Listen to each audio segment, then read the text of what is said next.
Hello and welcome to the PSS program. This is the 8th episode on how to enter data into rediCASE. Step 8.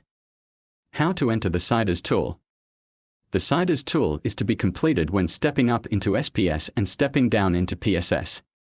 Log on to rediCASE. On the Search Received Referral page, click on the Details tab of the referral you wish to enter the tool into. Complete the service contact as you normally would by completing all the mandatory fields and options. When clients are stepped up into SPS and stepped down into PSS, it is imperative to keep the file open. Thus, under the Service Contact Final option, please select Further Services are planned for the client.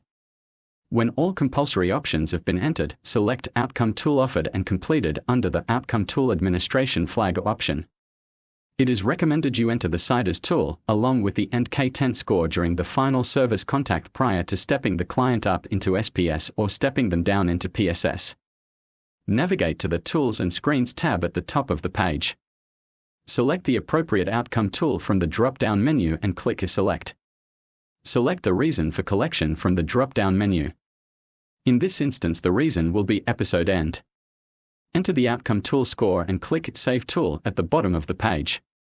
To enter the SIDAS tool, again select the appropriate tool from the drop-down menu and follow the same prompts as previously stated. Once the SIDAS tool has been entered, click Save Tool at the bottom of the page. You can now click Save on the following page to confirm both outcome tools to the service contact. This will return you to the Actions page. You can now exit the client file.